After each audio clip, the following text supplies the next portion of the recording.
जो कुंडली को लेकर भी कई तरह की चीजें चली, हमने भी देखा, बहुत सारे लोग ये कह रहे थे कि जो कुंडली आप बता रहे थे और जो नेट पर कुंडली है उसमें थोड़ा समय का अंतर।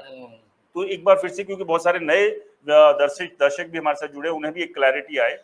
मैं वही बात बता रहा था जी कि नरेंद्र मोदी जी की जन्म कुंडली का जो समय दिया गया, वो दिया गया दोपहर को 11 बजे।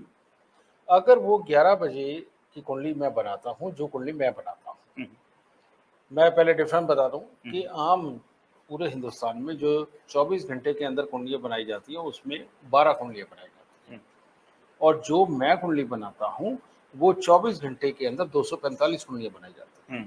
पहले तो मेरे में और उनमें ये फर्क है। फिर उसी लिहाज से जब मैंने 11 बजे का टाइम जो उनका इंटरनेट पे उपलब्ध है, उसको मैंने जब 3 मिनट कम किया, तो मेरे को तब पता चला कि राजयोग उनकी कुंडली के अंदर है। क्योंकि अगर 11 बजे का मैं टाइम रखता हूं तो उनके कर्म क्षेत्र और 12वां घर जो सुख स्थान होता है, जो बहुत इंपॉर्टेंस रखता है, ठीक है, और 12वां घर ज्यादातर चीजों में लगा हो तो ज्यादातर चीजों के सुख नहीं मिलते। तो इन दोनों में लड़ाई ऐसी चल रही थी कि जिसके कारण वो कभी भी प्रधानमंत्री बन ही नहीं सकते थे। वो तो पहले मुख्यमंत्री बने, उसके बाद प्रधानमंत्री बने, तो इसका मतलब उनका 11 बजे का टाइम नहीं हो सकता। तो मैंने वो शिफ्ट करके देखा तो वो पहले 3 मिनट में ही शिफ्ट हो गया। तो वो लगन के अंदर चंद्र और मंगल की युति बन गई, ये हुई। और उससे फिर जो उनके 11वें घर में ग्रह नजर आते, वो 11वें में ना होकर के 10वें घर में ही 5 ग्रह इकट्ठे, ठीक है। तो ऐसी अवस्था के अंदर उनका राजयोग वो प्रबल बनता है। वो बात अलग है कि कितनी सीटों से जीते, कितनों से नहीं, लेकिन प्रधानमंत्री जी के काम में अभी भी कोई कमी नहीं नजर आएगी।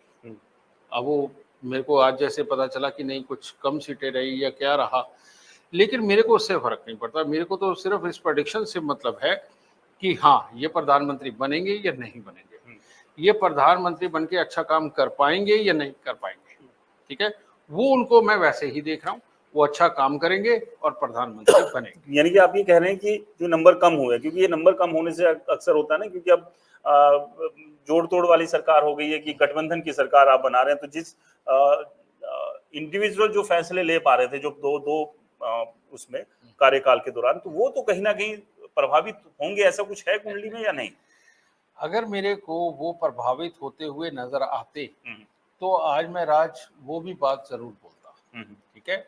मेरे को अभी ऐसा लग रहा है कि इनके काम जो भी इन्हें शुरू करना चाहते हैं, अब वो ये कैसे जोड़ तोड़ करेंगे, किसके साथ मिलेंगे, किसके साथ नहीं मिलेंगे, उनके अंदर मेरे को इंटरेस्ट नहीं, और मैं वो चीजें जानता भी नहीं, मैं उनका ख्याल भी नहीं रखता। पर मैं इतना जानता हूं कि जो ये करना चाहते हैं वो हो जाएगा। जी हाँ, चलिए, ये अपने आप में बहुत अहम बात है कि अब ठीक है, सरकार जो है वो पूर्ण बहुमत बीजेपी के पास नहीं आ पाया। 241 के आसपास की सीटें जो है वो बीजेपी को मिल रही है यहाँ पर, और एनडीए लेकिन पूर्ण बहुमत के साथ यहाँ पर है। तो लेकिन सबसे बड़ी बात यहाँ पर यही है कि जो गुरु जी वशिष्ठ जी का भी कहना है कि जो करना चाहते हैं और जिस ताकत से करना चाहते हैं वो करते रहेंगे, उसमें कहीं कोई कमी नहीं होगी, जो कुंडली कह रही है यहाँ पर प्रधानमंत्री मोदी की। चलिए, गुरुजी से हम लगातार बातचीत करते रहेंगे। सबके बीच हरियाणा की तमाम 10 सीटों पर एक बार आपको अब लेटेस्ट अपडेट दे दे। सबसे पहले हम बात करते हैं कुरुक्षेत्र की। तो यहाँ पर अब बीजेपी के नवीन जिंदल जो है बड़ी बढ़त की तरफ बढ़ते जा रहे हैं। अब 21,487 की बढ़त जो है नवीन जिंदल ने यहाँ पर हासिल कर ली है कुरुक्षेत्र की सीट पर। और जो सुशील गुप्ता है वो अब लगातार पिछड़ते जा रहे हैं, जो कि शुरुआत में काफी लीड ली हुई थी। लेकिन अब सोनीपत से एक बुरी खबर बीजेपी और मोहनलाल बड़ोली जो कि बीजेपी के उम्मीदवार हैं उनके लिए, 14,119 वोटों से सतपाल ब्रह्मचारी जो कि कांग्रेस के उम्मीदवार है, पहली बार चुनाव में खड़े हुए थे, भूपेंद्र सिंह हुड्डा के करीबी है, वो 14,119 वोटों से अब आगे बढ़ते जा रहे हैं। तो ऐसे में लग रहा है कि अब काफी पीछे मोहनलाल बड़ोली छूट जाएंगे, ये सीट जो है अब कांग्रेस के खाते में जाएगी। लेकिन वहीं बात करें गुरुग्राम की, सुबह से राजबब्बर लीड ले रहे थे, लेकिन अब गुरुग्राम में राव इंद्रजीत ने 60,813 वोटों की एक बड़ी लीड हासिल कर ली है। ये अपने आप में एक बड़ी लीड है और यहां से अब राजबब्बर के लिए जीत पाना कहीं ना कहीं मुश्किल यहां पर है। फरीदाबाद की बात करें, कृष्णपाल गुर्जर शुरुआत से ही एक बड़ी लीड की तरफ जा रहे थे और अब इस लीड को बढ़ाकर उन्होंने 1,63,955 कर लिया। तो एक बड़ी लीड यहां पर कृष्णपाल गुर्जर ने भी हासिल कर ली है, यानी कि ये सीट कृष्णपाल गुर्जर बीजेपी के खाते में जा रही है पूरी तरह से। अब बात करते हैं हिसार की। हिसार में एक थोड़ी बहुत जो उम्मीद थी बीजेपी को कि शायद रंजीत चौटाला बाकी जो राउंड की काउंटी है उसमें जो लीड जयप्रकाश जेपी बना रहे हैं 24, 25, 30 हजार की लीड थी उसको तोड़ पाएंगे, लेकिन ऐसा दिख नहीं रहा है। लीड लगातार बढ़ रही है, अब ये लीड 40,750 पर पहुंच चुकी है। और वहीं अगर बात करें नैना चौटाला और सुनैना चौटाला को, दोनों को ही हिसार लोकसभा के लोगों ने बराबर का वोटों के जरिए प्यार दिया है। 19,840 सुनैना चौटाला की और 19,677 नैना चौटाला की। जेठानी देवरानी में बहुत ज्यादा फर्क जो है हिसार के लोगों ने किया नहीं, लगभग समान वोट दोनों को दिए हैं। वहीं बात करें अंबाला की, तो अंबाला से भी एक बुरी खबर जो है वो बीजेपी के लिए, बंतो कटारिया के लिए एक उम्मीद यहां भी लग रही थी कि शायद जो अगले रुझान, अगले राउंड की जो काउंटिंग जो है वो सामने आएगी तो कुछ यहां पर फर्क पड़ेगा। लेकिन यहाँ वरुण चौधरी अब अपनी लीड को बढ़ा रहे हैं, 42,180 पर वरुण चौधरी पहुंच गए और लगभग अब जीत की तरफ बढ़ते दिखाई दे रहे हैं। कुमारी शैलजा ने एक रिकॉर्ड मार्जिन जो है यहां पर बनाया हुआ है, 2,67,826 वोटों की एक बड़ी पहाड़ जैसी जो है बढ़त उन्होंने हासिल कर ली है। और अशोक तंवर अब बहुत पीछे छूट गए, अब दूर दूर तक भी कोई उम्मीद यहां पर नहीं है। तो सिरसा की सीट पूरी तरह से कुमारी शैलजा ने कांग्रेस के खाते में डाल दी एक बड़ी जीत के मार्जिन के साथ। वहीं मनोहर लाल खट्टर भी 2,11,685 वोटों की एक बड़ी जीत के साथ आगे बढ़ रहे हैं। ये मार्जिन मनोहर लाल खट्टर ने भी जो है वो पा लिया है।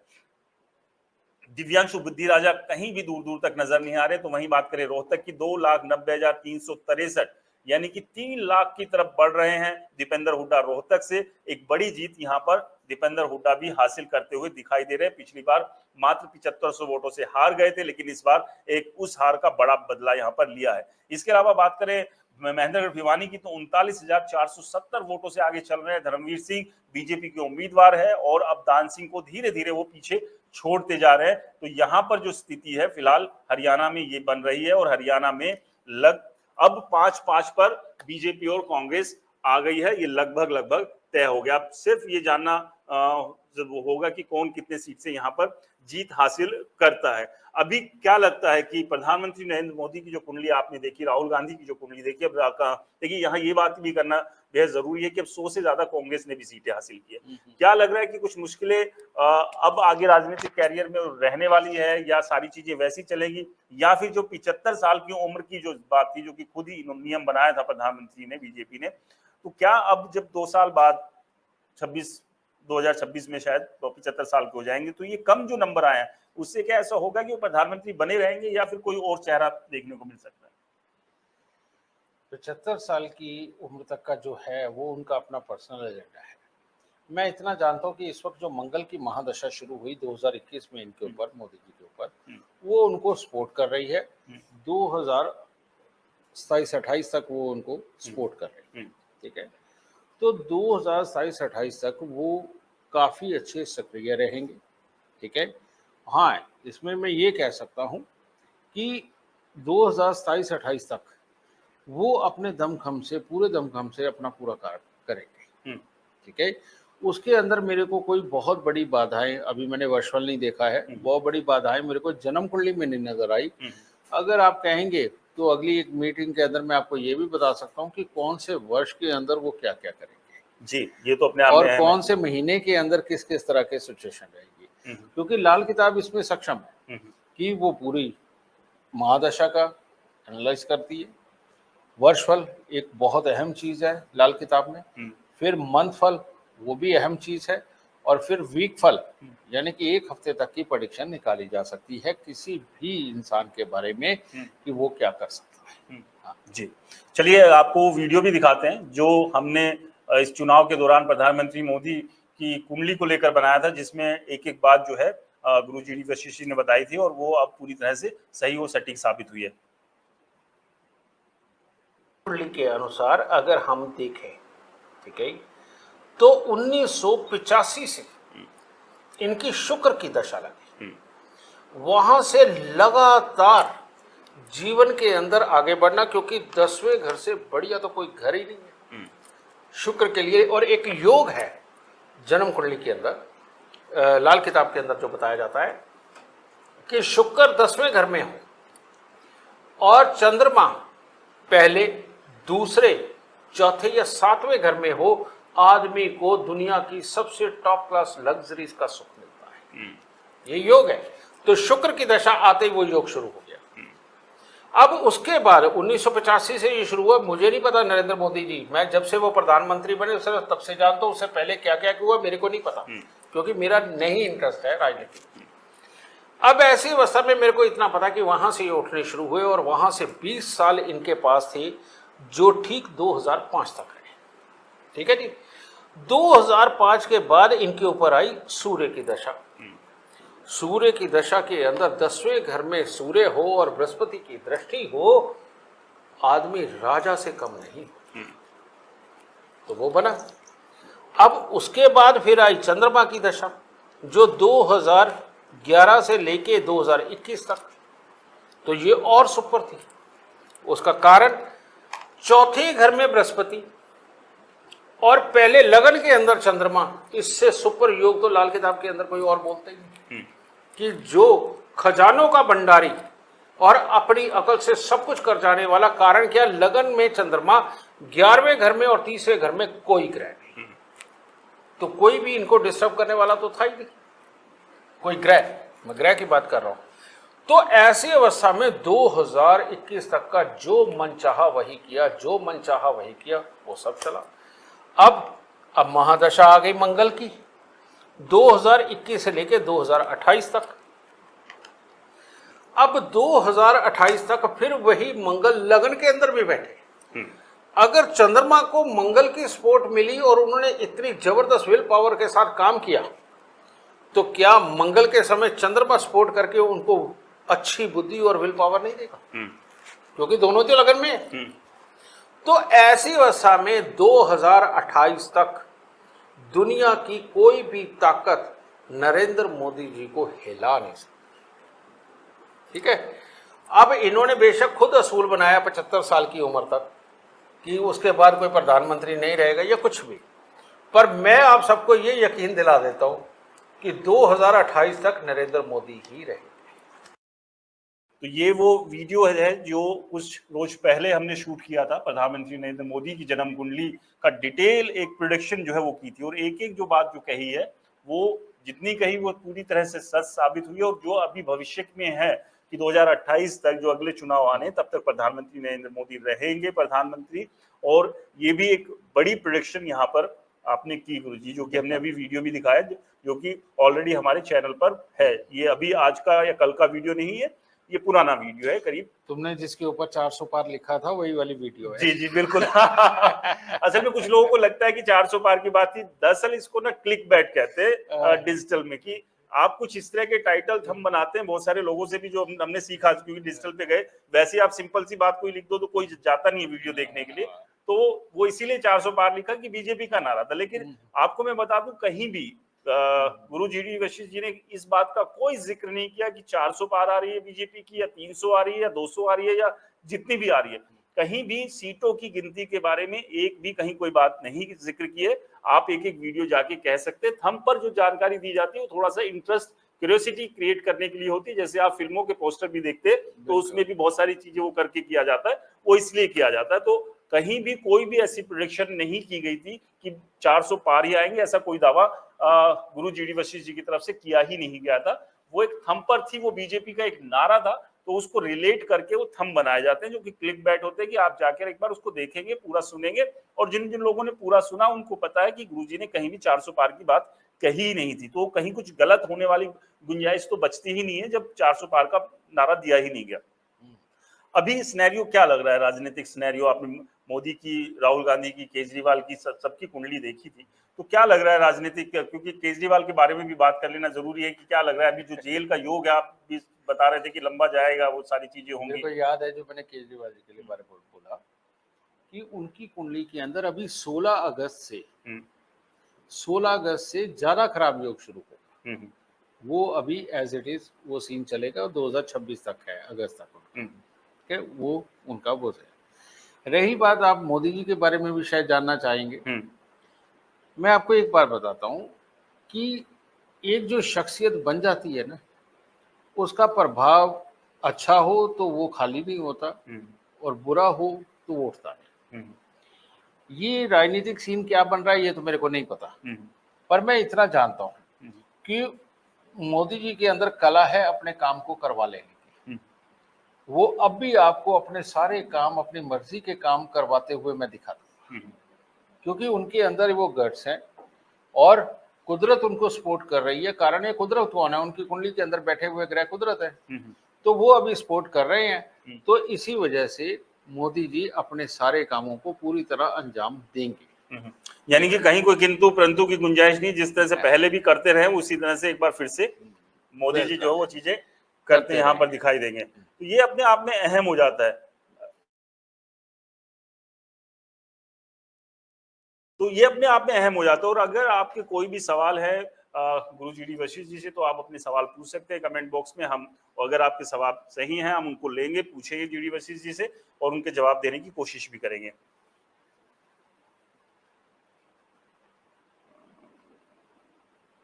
तो इस सब के बीच देखिए लगातार जिस तरह की स्थिति बन रही है, एक बार फिर से मैं अपडेट दे दूं थोड़ा सा हरियाणा के बारे में और उसके बाद चर्चा जो है हम आगे जारी रखेंगे। हरियाणा की जो सीटें हैं 10 में से 5 सीटें बीजेपी के खाते में जाती दिख रही है, तो वहीं 5 सीटें कांग्रेस के खाते में जाती दिख रही है। सबसे पहले कुरुक्षेत्र की बात कर लेते हैं। कुरुक्षेत्र में लगातार नवीन जिंदल जो कि बीजेपी के उम्मीदवार है वो बढ़त बना रहे हैं और 19,113 की बढ़त उन्होंने बना ली। और अब यहाँ से ऐसा लग रहा है कि अब शायद नवीन जिंदल यहाँ से पीछे मुड़कर नहीं देखेंगे। तो यहाँ ये सीट की तस्दीक लगभग सी तय हो गई है कि यहाँ पर नवीन जिंदल जो कि बीजेपी के उम्मीदवार है वो जीत हासिल कर रहे हैं। अब बात करते हैं सोनीपत की। तो सोनीपत में शुरुआत से नूरा कुश्ती चल रही थी, एक पहलवान दूसरे पहलवान को पछाड़ रहा था, लेकिन अब यहाँ पर सतपाल ब्रह्मचारी जो कि कांग्रेस के उम्मीदवार है 14,119 वोटों से आगे चल रहे, तो यहाँ भी लगभग जीत की तरफ अब बढ़ते दिखाई दे रहे हैं सतपाल ब्रह्मचारी। राव इंद्रजीत की बात करें 64,627 वोटों से आगे चल रहे हैं। एक बड़ा मार्जिन जो है उन्होंने राज बब्बर के खिलाफ जो है वो पा लिया और उम्मीद लगाई जा रही है कि लाख सवा लाख के आसपास ये जीत का अंतर हो सकता है। यहाँ पर पिछली जीत के मुकाबले कम होगा जो कि कैप्टन अजय यादव के खिलाफ राव इंद्रजीत ने पाई थी, लेकिन एक जीत यहाँ ठीक ठाक अच्छी जीत जो है राव इंद्रजीत यहाँ पर हासिल करने में कामयाब रहेंगे। अब बात करते हैं हम फरीदाबाद की। फरीदाबाद में कृष्णपाल गुर्जर भी एक ऐतिहासिक जीत की तरफ बढ़ रहे। पिछली जीत के मुकाबले काफी फीकी है, लेकिन फिर भी 1,60,743 वोटों से अभी तक बढ़त बनाए हुए हैं कृष्णपाल गुर्जर महेंद्र प्रताप सिंह कांग्रेस के उम्मीदवार के सामने। जयप्रकाश उर्फ जेपी की बात करें जो कि हिसार से कांग्रेस के उम्मीदवार है। एक बार के लिए कहा जा रहा था कि अगर कांग्रेस जेपी की जगह किसी नॉन जाट चेहरे को मैदान में उतारती तो शायद ये सीट क्लियर निकल सकती थी, लेकिन जयप्रकाश जेपी ने यह बताया कि जाटों के बीच भी वो एक सबसे बड़े जाट नेता बनकर उभरेंगे इस लोकसभा सीट पर। जीत के मामले में 40,750 वोटों से आगे चल रहे हैं जयप्रकाश उर्फ जेपी जो कि कांग्रेस के उम्मीदवार हैं। अंबाला से भी कोई अच्छी खबर बीजेपी के लिए नहीं है। 42,180 वोटों से बढ़त बना चुके वरुण चौधरी बंतो कटारिया के सामने। और जो एक सिंपैथी फैक्टर था वो नहीं चला, क्या अनिल विज की नाराजगी जो थी वो यहाँ पर नुकसान कर गई। बहुत सारे समीकरण बहुत सारी चीजें हैं जिसका एक विश्लेषण भी हम जो नतीजे पूरी तरह से आ जाएंगे उसके बाद आपके साथ करेंगे। इसके बाद शैलजा की बात करें जो कि सिरसा से उम्मीदवार है कांग्रेस की, 2,67,826 वोटों से आगे चल रही है अशोक तंवर से। और दूसरे नंबर पर ये सबसे बड़ी जीत हरियाणा में अगर होगी तो वो कुमारी शैलजा की होगी। पहले नंबर पर कौन चल रहे हैं वो हैं दीपेंद्र हुड्डा। दीपेंद्र हुड्डा 2,94,268 वोटों से आगे चल रहे हैं। जीत के बढ़त के मामले में सबसे ज्यादा बढ़त अभी दीपेंद्र हुड्डा की है और उसके बाद कुमारी शैलजा, उसके बाद मनोहर लाल खट्टर और उसके बाद आते हैं आपका कृष्णपाल गुर्जर। तो ये अभी के समीकरण फिलहाल हरियाणा में है। हरियाणा में 5 सीटों पर बीजेपी आगे है तो 5 सीटों पर कांग्रेस आगे चल रही है। और लगातार हम यहाँ पर बात करें, हमारे साथ हमारे स्टूडियो में एस्ट्रोलॉजर गुरुदेव जी डी वशिष्ठ जी भी है, उनसे हम लगातार चर्चा करें। इससे पहले हमने बहुत सारे डिटेल वीडियो बनाए थे। कुछ लोगों का ये कहना था कि जी डी वशिष्ठ जी ने 400 पार का दावा किया था, उसका क्या हुआ?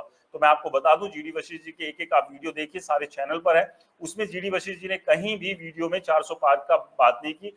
अंक पर कहीं कोई बातचीत नहीं हुई थी कि किस पार्टी को कितनी सीटें मिलेगी। यहाँ पर बात की गई थी कुंडली में जो ग्रह नक्षत्र जो है वो क्या कह रहे हैं। एक एक वीडियो आप देख लीजिएगा, टाइटल थम थोड़ा सा अलग होते हैं। जी मैं बता देता हूँ मैंने उसके अंदर क्या बोला था, पूरा वीडियो देखो। मैंने उसमें एक ही बात कही थी कि बीजेपी अपने सहयोगियों के साथ में सबसे बड़ा दल बन के उभरेगा जी और नरेंद्र मोदी वापस प्रधानमंत्री। ठीक है। और मैंने ये कहा था कि वो पूरे दमखम से काम करेंगे, पहले से भी अच्छा जवान होकर के काम करेंगे। मुझे तो लगता है ये उनके लिए अमृत हो गया कि अगर कोई सीटें कम भी आई हैं तो उससे फर्क नहीं पड़ता, अब उनको उल्टा ज्यादा मेहनत करनी पड़ेगी। बिल्कुल ठीक बात है। ठीक है। और देखिए ये लगातार जो बात ये कहते भी रहते हैं लोग कि भाई विपक्ष को मजबूत होना चाहिए, लोकतंत्र के लिए अच्छा होता है, तो ये तो अब अच्छा है, इस पर तो खुश होना चाहिए इस बात के लिए कि नहीं नहीं ये तो 400 पार कह रहे थे, इनकी तो आई नहीं, देखो ये अच्छा है, बैलेंस रहेगा। अभी कुछ साथी जो जानना चाह रहे हैं भिवानी महेंद्रगढ़ के लिए, तो मैं आपको बता दूं यहाँ पर धर्मवीर सिंह 48,953 वोटों से राव दान सिंह से आगे चल रहे हैं। तो ये भिवानी का अपडेट था। रॉयल रिलोकेशन रॉयल जी आप जो पूछ रहे थे, तो ये बिल्कुल आप ठीक कह रहे हैं कि एक बड़ा दल बनकर उभरेगा, और वो बड़ा दल एनडीए है, करीब करीब 300 के आसपास सीटें जो है एनडीए की पहुंच गई है। और अब लेकिन वही बार बार वही सब चीजें थी कि जो कामकाज की भी आप बात करें कि भी अच्छा है, वो मेहनत ज्यादा करेगी बीजेपी, क्योंकि होता क्या एक जीत के बाद एक बड़ी जीत और एक बड़ी जीत, तो कहीं ना कहीं दिमाग पर भी वो चढ़ जाती है वो चीज। ये तो इंसान की फितरत है कि हमारे यहाँ कहते हैं एक ज्ञानी, रूपवान और धनवान, इनको घमंड का अधिकार होता है, और जब सत्ता के अंदर आदमी शीर्ष स्तरों पे बैठा होता है तो उनके अंदर स्वाभाविक ही कुछ ना कुछ घमंड आता है।